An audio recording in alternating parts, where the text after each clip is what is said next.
Hi, this is Mrs. Thames. I'm sorry that I can't be there with you today, but I have a fun project for you to work on. These are scribble drawings, and you're going to use your imagination to come up with a really neat picture based on the scribble drawing. So this is an example of a scribble. It's not the scribble you're going to get. You're going to get a different scribble because I don't want you to copy me. I want you to use your own imagination and come up with your own design. So you're going to take your scribble and you're going to turn it different directions and see what sparks your imagination. Try to imagine what it could end up being, what part of something else it could be. Now I took the scribble and first I made a butterfly in a garden. So that's the scribble that I had, and that's the way I had it turned, and I used it for the top of the wings and the top of the body of the butterfly. Here's the whole picture again. Now I didn't just do the butterfly, that would be kind of boring, so I decided where the butterfly was going to be and I drew all the flowers around it. Okay, I took the same scribble, but I turned it a different way.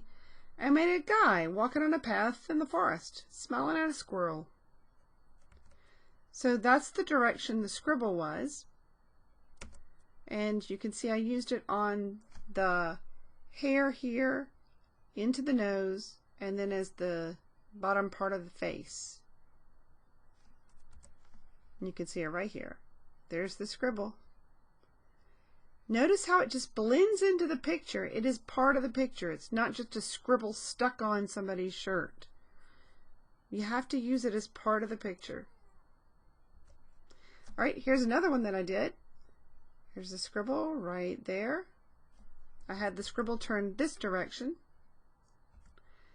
And I used it for the dog's nose, the bottom of the ear, and part of the body.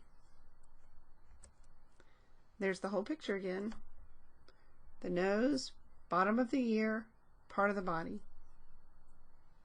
Again, didn't forget the background. Think about where your subject could be or whatever you've added to the scribble and give it details like water in the bowl, like a doghouse to sleep in. He's got a fence back here. I haven't colored these yet, but you get the idea of how you can make it more interesting. Alright, here's another one that I did. It's a girl looking out the window at a dragon coming, and she's screaming. Her lips got a little funky.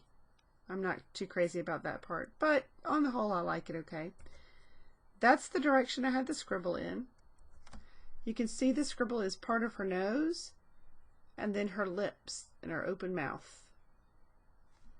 Then I added the rest of the picture in there. I put her inside, looking out a window, just because I thought it would be kind of interesting to see the window lines, the window panes. There's a dragon flying towards her, mountains in the background, some bare trees, and a bush outside the window. Again, I still need to color it, but you get the idea from this. Okay, can you find the scribble? I think this was the hardest one to find the scribble in. I had the scribble turned this direction, just like the face that's screaming. But instead, I made this into her earring, and this is part of her hair. So see it right here? Here's her hair and her fancy earring.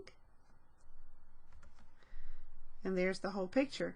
When I drew the face wouldn't all fit on there, but that's okay. That's kind of interesting that we can't see the whole face. I gave her some more jewelry, and then I decided that she would be in a room with a desk. So I added some diagonal lines to make the floor look flat. I did a pattern on wallpaper on the wall, gave her a picture, and a desk.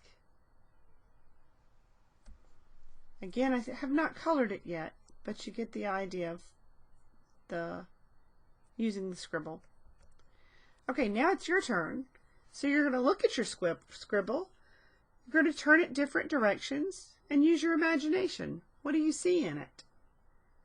Then you're going to draw the rest of the picture. Don't forget to add details and background to make the picture interesting. Last, color neatly. Take your time. Don't scribble.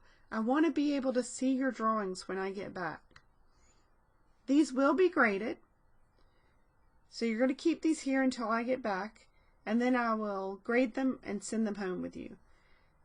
You're going to be graded on, did you use your imagination? In other words, is it creative? Is it interesting? Did you add in maybe some patterns, background, small details to help us understand what's going on? And last, did you color it neatly? Did you take your time with the crayons and color pencils? All right, I hope you have fun. Here's a quick look at all the different things that I did with my scribble. And now you've got a good scribble. And now you're going to do it. Use your imagination.